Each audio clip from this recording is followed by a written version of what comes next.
कि जहां प्रतापगढ़ में बोरिंग पर नहाने गई युवतियों से मारपीट का मामला सामने आया। लाठी डंडों से युवतियों के साथ मारपीट की गई है। इसमें 2 युवतियां बुरी तरह से घायल हो गईं। दरअसल प्रतापगढ़ के संभरा गांव में 2 बहनें खुद के खेत में लगी बोरिंग पर नहाने गई थी, जिस पर उसके परिवार के ही लोगों ने एक राय होकर उनके साथ जमकर मारपीट की। पीड़िता के पिता ने प्रतापगढ़ थाने में मारपीट का मामला दर्ज करवा दिया है। पुलिस ने आरोपियों को जल्द गिरफ्तार करने का आश्वासन दिया है। कुछ तस्वीरें सामने आई हैं जिसमें दिखाई देता है कि युवतियों के साथ मारपीट की गई। इसमें युवतियां रोती हुई नजर आती हैं और बताया गया है कि उनके साथ उन्हीं के परिजनों ने मारपीट की है। बात चित्तौड़ की करते हैं, जहां बेंगू कस्बे के चौथ माता मंदिर के पास एक सरकारी टीचर ने आत्महत्या कर ली। फांसी लगाकर उन्होंने सुसाइड किया है। मामला प्रेम प्रसंग से जुड़ा बताया गया है। मामले के जानकारी के मुताबिक मृतक टीचर की उम्र 26 साल थी। चौथ माता मंदिर के पास एक किराए के मकान में रहता था। जानकारी है कि मृतक के स्कूल न पहुंचने पर उनके साथी टीचर घर बुलाने पहुंचे। कमरा खोला तो टीचर फांसी के फंदे पर लटका मिला। कमरे में किसी को वीडियो कॉल कर सुसाइड दिखाने की लोकेशन में उसका मोबाइल पड़ा हुआ मिला। ऐसे में आत्महत्या के पीछे प्रेम प्रसंग की आशंका जताई गई है। वहीं सूचना पर पुलिस टीम मौके पर पहुंची, जिसके बाद फंदे से उतारकर पोस्टमार्टम के लिए उसको भेज दिया गया। फिलहाल पुलिस मामले की गहनता से जांच कर रही है। धौलपुर से बड़ी खबर आ रही है। इस बीच मिलावटखोरों के खिलाफ भी एक्शन हुआ है। 19 प्रतिष्ठानों के खाद्य नमूने जांच में फेल हुए हैं। कोर्ट में परिवाद दायर की गई थी। विभाग की कार्रवाई से फिलहाल मिलावटखोरों में धौलपुर में हड़कंप मचा हुआ है। यहां 1-2 नहीं बल्कि 19 अलग अलग प्रतिष्ठानों पर छापेमारी की गई। इनके सैंपल्स ले लिए गए हैं।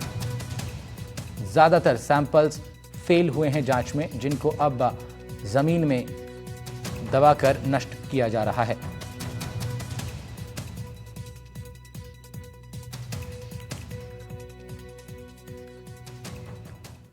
उधर कांग्रेस महासचिव सचिन पायलट ने अमेरिकी राष्ट्रपति डोनाल्ड ट्रंप के भारत और पाकिस्तान के बीच युद्ध विराम में मध्यस्थता के दावों पर सरकार को घेरा है।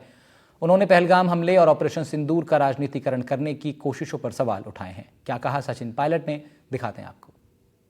कश्मीर का जो हमारा द्विपक्षीय मामला था, पीओके जो हमारा हिस्सा है, उस पर कड़े शब्दों में सरकार के सर्वोच्च स्तर पर इस पर एक स्पष्टीकरण आना चाहिए कि हम मीडिएशन को अलाउ नहीं करेंगे। ये बायलैटरल इशू है।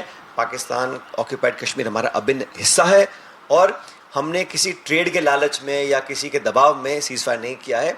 हमने सैनिक बलों से बात करने के बाद एक निर्णय लिया।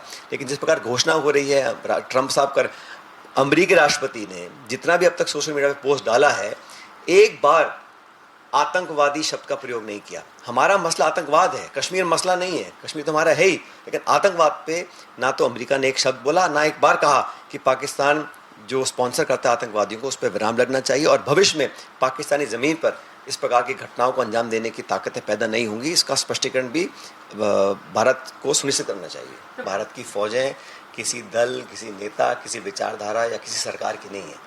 वो हम सब की अमानत है और हमें इतना गर्व है हमारे जाबाज सैनिकों पर, जो हर परिस्थिति में सरहद की सुरक्षा करते हैं और जो कभी हम पर आंख उठा के देखता है उसका मुंह तोड़ जवाब हमारी सेना हमेशा देती आई है। और ये जो पूरा घटनाक्रम रहा, जब समय था तो पूरा विपक्ष सरकार के साथ खड़ा रहा और आज भी हम सरकार का समर्थन करते हैं। लेकिन जिस प्रकार से युद्ध विराम की घोषणा अमेरिका कर रहा है, जिस प्रकार से चीन खुल के समर्थन पाकिस्तान का कर रहा है, IMF का जो लोन है, सिवाय भारत के बाकी जो 19-20 देश हैं, किसी ने उनका विरोध नहीं किया।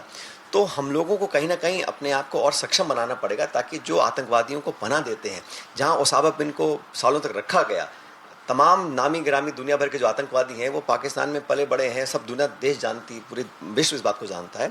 तो वहाँ पर हम लोगों ने उनको उनकी क्षमताओं को सीमित करने का काम करना चाहिए।